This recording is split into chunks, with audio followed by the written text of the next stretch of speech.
Hello and welcome to this Dawn Busters Taste Challenge. Here we are on June 25th, 2020. We have from 1939, there's the handle on the back, the Crown Royal Indian blended whiskey, introduced in 1939 by Seagrams, owned by Diageo since year 2000. No age statement, but it contains 50 different whiskeys. Okay. The competitor, I guess you'd say the lowly Northern Lights. The Northern Lights, formerly called the Northern Light. And there's the Northern Lights in the leaf. When you turn it and the light catches it, you can see the Northern Lights. I mean, there's the Northern Lights, the Aurora Borealis. All right.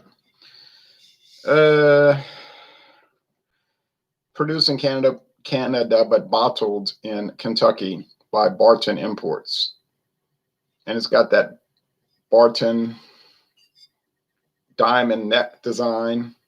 You see a lot of Barton brands. You say Barton, yeah. Didn't they get bought out by Sazerac in 2009? Yes, they did. The Northern Lights. This sells about $9.99 at local stores around here, usually in the handle bottle. They kind of got rid of the glass, but you get the big plastic handle bottle, very cheap. I think at Walmart it's like, well, I don't know, $14.99. Maybe Walmart doesn't sell it. I know Winn-Dixie does, but I bought these at Winn-Dixie. This was $9.99. And then they had a closeout, and the last one I bought was $4.75. They were getting rid of it, and it was $4.75. Well, couldn't pass that up. I'm low here. I'm on the last 3 taste challenges with it, but that's all right because I got another unopened bottle. The Northern Lights introduced in 1971. 1971 as the Northern Light. No age statement. We did Wildcard Wednesday last night. That was pretty hectic. Like, it was so many people. It was like mind-boggling in a way. We were able to get through it. Now, Max Walt from Russia joined. Everybody was very excited about Max Walt from the Russian Federation. And then he joined last, so I let him talk about Bud. And then he quit before I could bring him back on because he got tired of waiting. He was saying in private messages, I'm here, I'm here. Well, I knew he was there. It's just I'm trying to do too many things. Manage the comments. Listen to each person's presentation. Make sure I get everybody's score, which is easy to forget everybody with all that going on. So then you got people saying, I'm waiting, I'm waiting. It's like, okay, we know you're waiting and we're going to bring you back. So Maxwell may not understand how the system works. So he quit. So I just assigned a score to him, a 91 out of 100 for Budweiser here, 5% over there also. Yeah, in the past, that's the practice. If you join the hangout to do a beer and you quit before you give a score, we assign a score because we know that's what you would want us to do.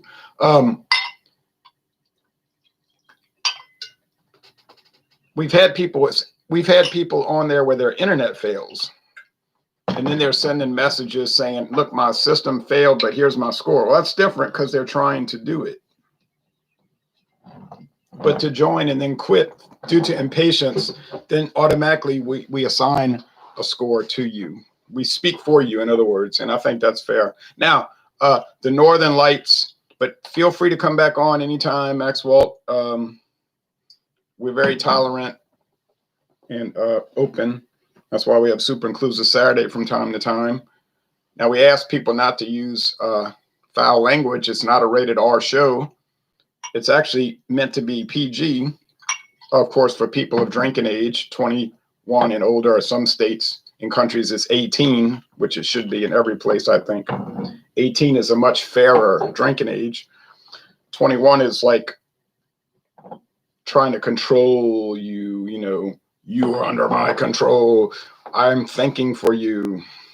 But, you know, that kind of mentality, which we don't support here in the free enterprise. This is a free enterprise zone. An FOZ, a free enterprise, a FEOZ, free enterprise occupied zone. So we, unfortunately, we do have to, it's like a school, like schools used to be before the revolutionary thing came in. But if you went to school, you disrupted the class, you had to be removed from the class. And if you disrupt the hangouts, then you can't come back. We give warnings, though. We're very generous. And so we did have to remove somebody permanently. But those things happen. You know, you just can't control it. You just deal with it. But anyway, here's the two whiskeys. Yes. We've got Crown Royal Amber, and we've got the Northern Lights Gold. Is it a mismatch? Well, I'm going to get off the Crown Royal website there. I don't need to look at that. Yeah, it is a bit of a mismatch because you're talking a $10 whiskey versus $23. That's best case scenario for Crown Royal. Be very likely that you'd have to pay $24. But I'll say 23 because you could catch it on sale if you look in the sales ads. Most people don't get the newspaper anymore.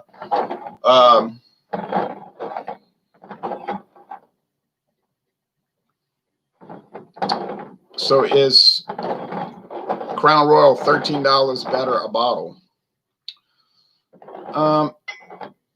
Well, what I found with Canadian Limited yesterday afternoon, which was for this weekend, I was doing a weekend slot because of scheduling. Scheduling can be a real tricky thing, especially during the summertime or during college baseball season, back when they used to have college baseball.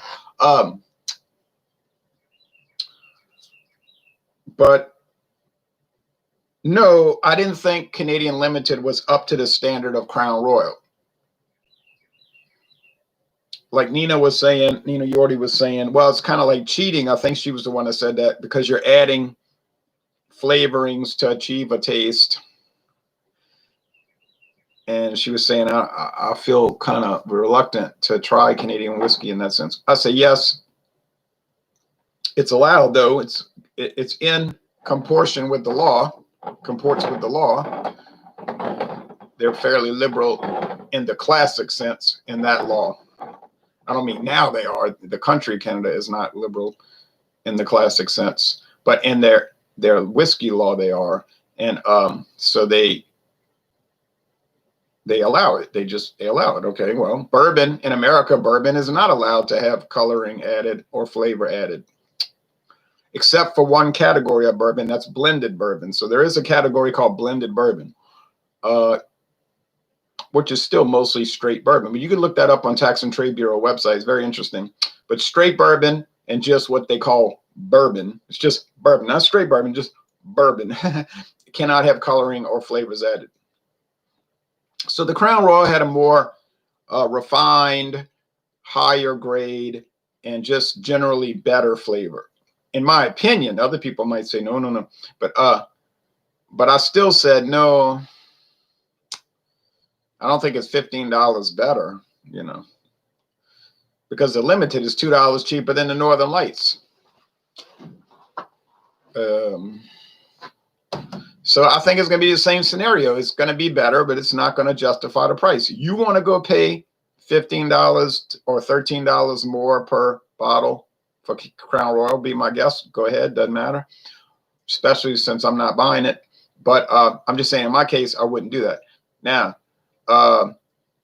when we went up against Canadian Club Classic 12, small batch, 12-year age, they're on the same price range. Maybe it's $1 more than Crown Royal, but it's probably pretty even. Maybe less than $1 difference. And I think the Canadian Club 12-year small batch was clearly better than the Crown Royal. In my estimation, is a nicer product. But hey, well, that's the way these things work. Somebody told me your opinion is wrong about some beer tasting. I say it tasted like Bud Light Lime a little bit. I said, well, my opinion can't be wrong. It's just the way I feel about it. Wrong would be like a fact. Saying, you know, World War II started in 1914. Well, that's an incorrect fact. That's wrong. All right. So a lot of people confuse facts and opinions. We noticed that in the modern day. Maybe it was always that case. I don't know. Maybe that was always the case, that people just didn't have an intellectual refinement and they could differentiate facts and opinions. You know, Lyndon Baines Johnson was the president of the United States from 1963 to 1969. That's a fact. All right.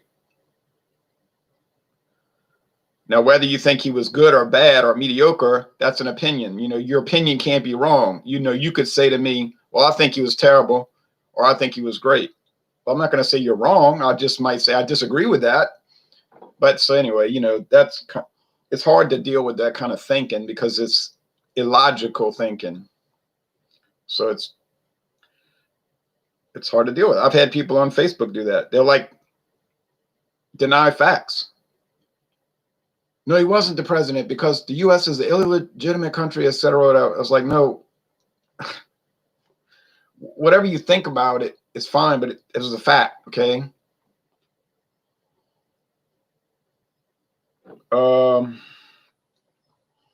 This smells pretty standard so far, but I'm not quite sure. There's a lot of grain, actually sharp, distilled, fermented grain. Corn, wheat. These are multigrain whiskeys.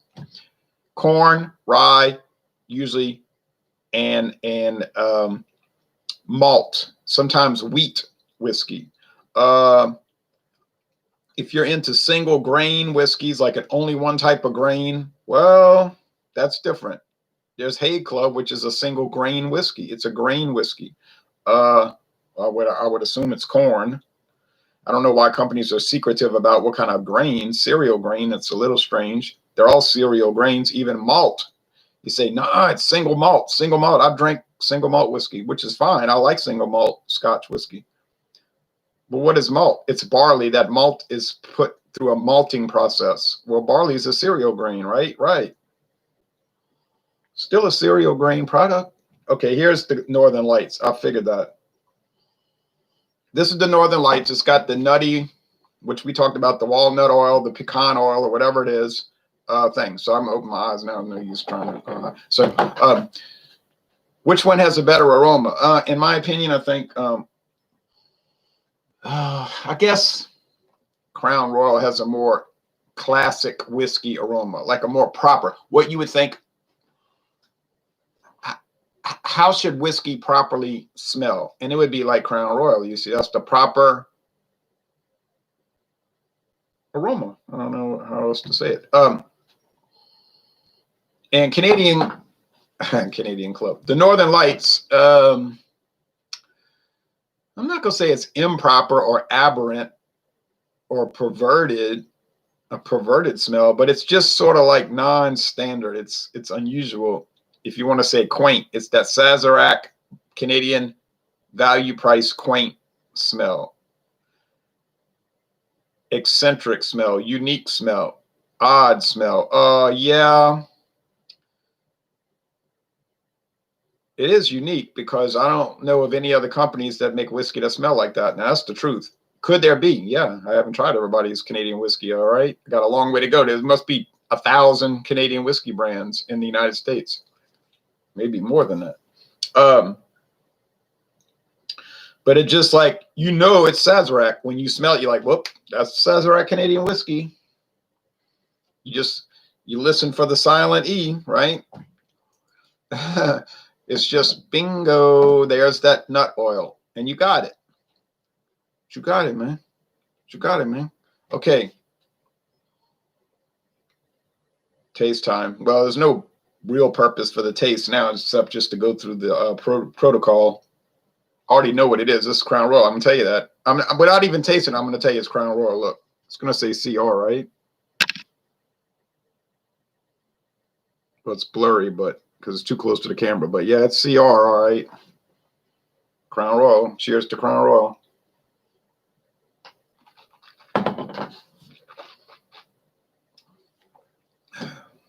Any complaints about Crown Royal? No, it's just grain. I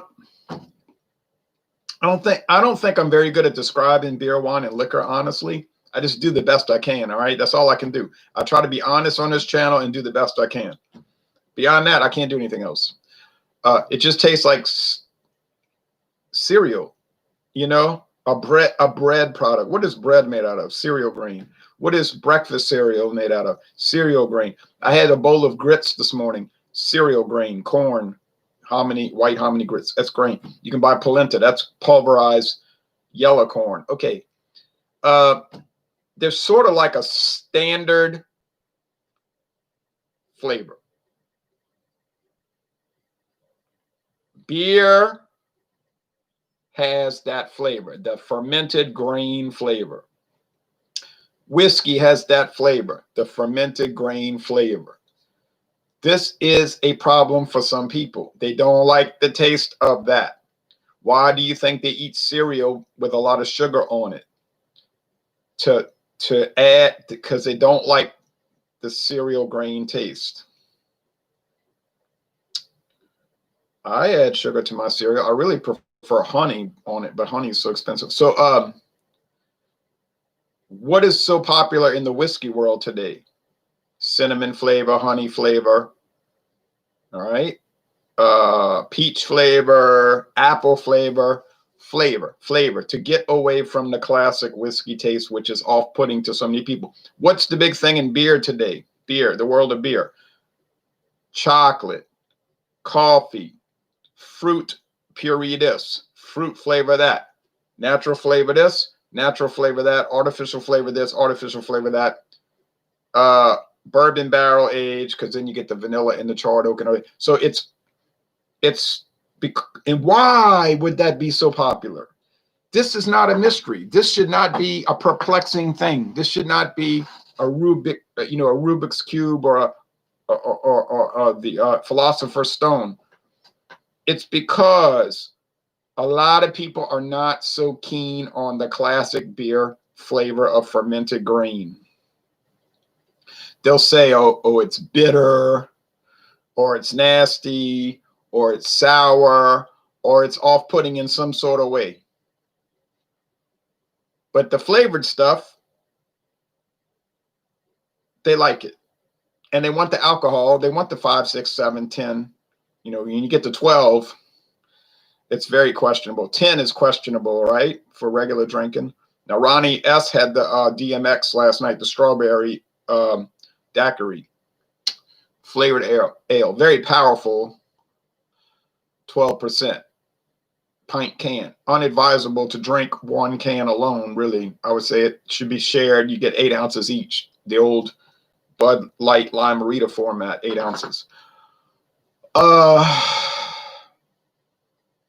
he said, you know, it's kind of okay. Doesn't taste like beer. Like Ronnie said, tastes like punch at a wedding, like a punch bowl punch. Kool-Aid, not even Kool-Aid, more like a punch bowl. What you call that stuff that you buy the big plastic jug of it, Hawaiian punch type thing. If you think about it deep enough, you'll pick up the beer aspects, the fermented grain with those kind of things. But it's so difficult, and most people drinking it by the pool are not going to say, oh, I have to have a metaphysical experience with this product. No, wrong.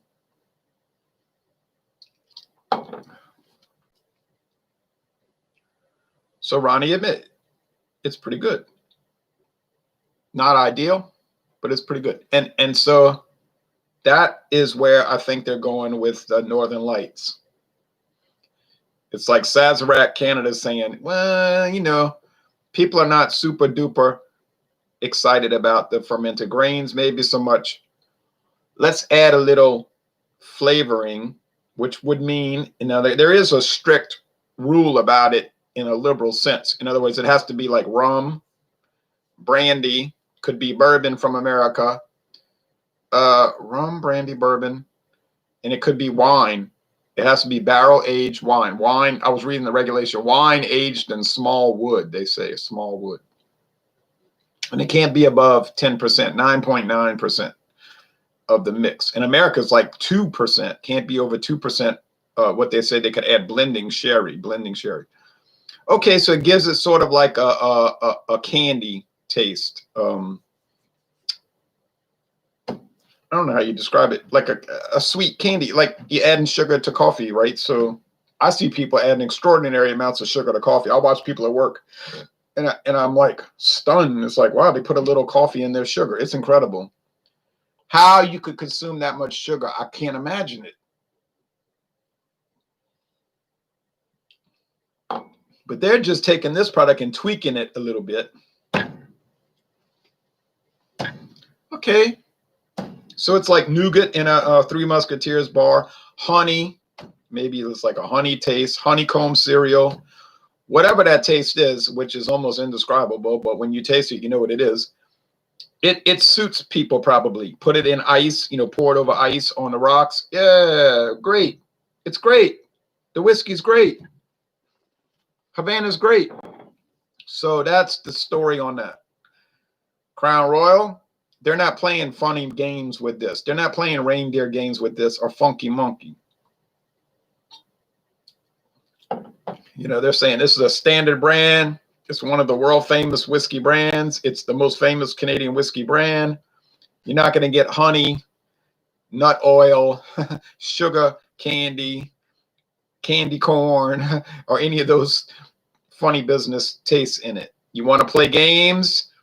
Go play with the Northern Lights. Go play with Canadian Hunter. Go play outside with all the little Sazerac candy cane whiskeys. Go play games there.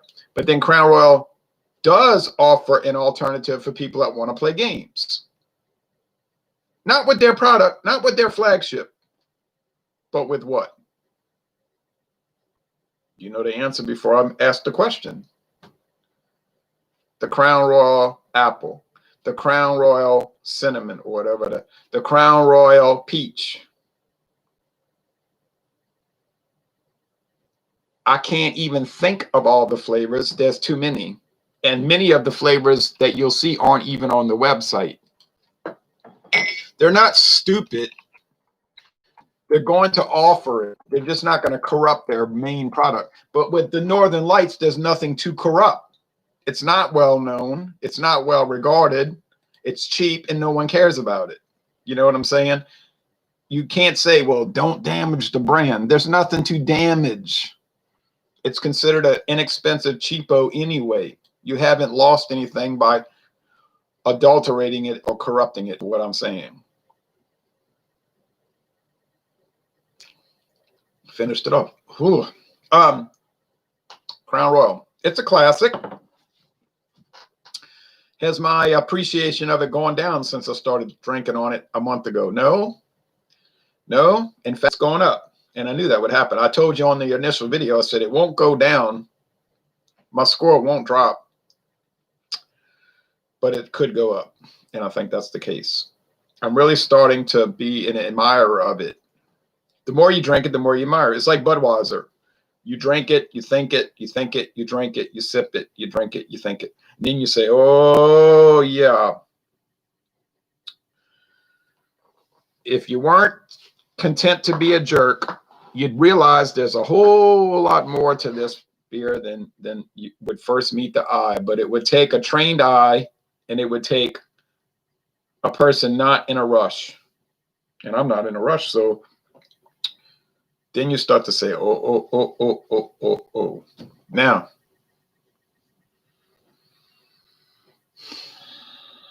brandy is a different thing. Brandy's made with grapes. It's made from wine. It's not going to taste like cereal grain. Makes sense because it doesn't use cereal grain. Now, can you buy some really cut rate, cheap brandy that is not true brandy? Yeah, I was at Discount Depot. No. Well, both of those places, they sell this Clubhouse brandy. It's green spirits mixed with brandy. I would never buy that. Even Hartley, the lowly and often ridiculed, and justifiably so, the often ridiculed Hartley brandy, at least it's all grapes. I didn't say it was good grapes. I didn't say it was desirable grapes. I didn't say it was quality eau de vie, but it is grapes. So that's a different approach. So if you want a more wine, grape-based thing, go with brandy. I say this all the time. Brandy is like grape whiskey, which essentially is what it is, grape whiskey. And people have been drinking brandy, I think, longer than doggone grain whiskey, you know. So and rum, I mean, I could deal with rum forever and ever and never be bored. So if I gave up on whiskey and brandy, I could get into rum and I'd never regret it. People kept suggesting, try rum. And I was like, no, I'm busy. And then I tried it and I said, oh, I could get an attachment to rum. It could be a habit, you know. So, but I don't want to discount. I don't want to neglect the whiskey and all of that. Max Chavez says, thoughts on Red Stripe. I like Red Stripe. I didn't like it when they made it in the United States. Thought it was degraded. It wasn't up to the quality. But back in Jamaica, yeah, it's really good. It's a good product. I wish we could get their Dragon Stout. For some reason, the Caribbean is very hot, humid all year long in the tropics, but they love to drink stout, strong stout too, not this mealy mouth 4%, but they drink 8%, 7.5%, 8%, like Dragon Stout. That's also made by Desno and Geddes, who makes Red Stripe. That should be available because it's such a fabulous product. It should be more commonly available, I say. Yaman, says Max. Yeah, I only really enjoy rye whiskey, says Kevin Johnston. I would have to say that if I had a choice of what kind of whiskey to drink, it would be rye whiskey. I think it's better than bourbon, better than Canadian, better than Scotch, better than Irish whiskey, better than American straight whiskey or blended. But don't repeat that. We will keep that a secret here. I wouldn't want the word getting out that I preferred rye whiskey over all the rest. So that'll be our little secret in a public video, right? Haha. Anyway.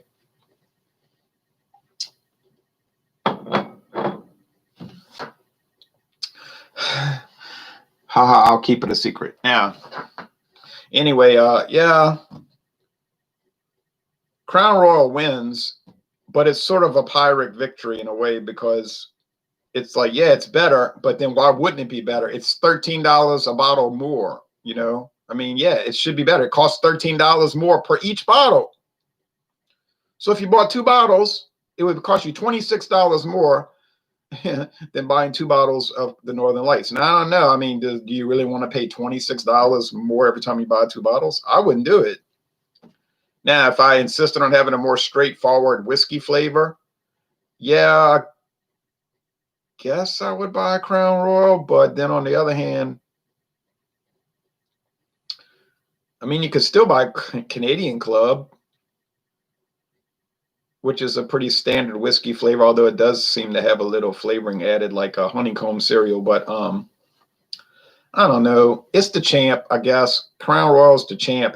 Heck, it's the champ of the regular whiskeys. It's the champ of the regular whiskeys. I'm not talking about gourmet, above premium, you know, any of that. I don't know. I've never had any of the Crown Royal above premium whiskeys. That's the plan, though. Certainly have a plan to do it. I'm glad I bought the bottle, $44.99 plus 2 glasses. I certainly don't regret it. I have no regrets. My only regret is that I didn't do it first. That's my only regret. My only regret is that I did not do Crown Royal first 4 years ago and then go from there. That was a big mistake. I should have started with the baseline first. You know, it's kind of stupid to bring in the standard item after 20 others. You know, that doesn't make a whole lot of sense. But anyway, that was a mistake. Oh, well. Same thing with Johnny Walker Red. I brought that in like after 20 other ones. It's like, no, you bring in the standard first. That's the prototype. If you're going to do bourbon, you bring in Jim Beam or Jack Daniels first, then you work from there. You don't bring in Obscuro #1 and Obscure #2 and then never heard of #3 and who the heck ever got that #4, you know. But oh well, it's just a mistake, you know. But anyway, so if you don't look at price, then Crown Royal is the winner, okay. But if you consider the price, then things get a little wishy-washy and you got to question it. So what's coming up next? Well, I think later today, depending on the time frame, scheduling can be an issue. But I think later today, I'm going to do another one, and it's going to be Crown Royal versus, what is that? Canadian Hunter? Yeah. It's going to be the same as just now. You want to save 30 minutes? Don't watch this because it's going to be the same thing. Canadian Hunter doesn't taste that different than Northern Lights. Is it different? You think it isn't, but then when you do one against the other, you notice differences, but they're so minimal. In a practical sense, it ain't worth watching, you know. But if you want to watch it, go ahead. When I do taste challenges, I always do everything against everything. I don't skip. So, you know, I'm not going to skip one. All right. Thanks for watching this video production.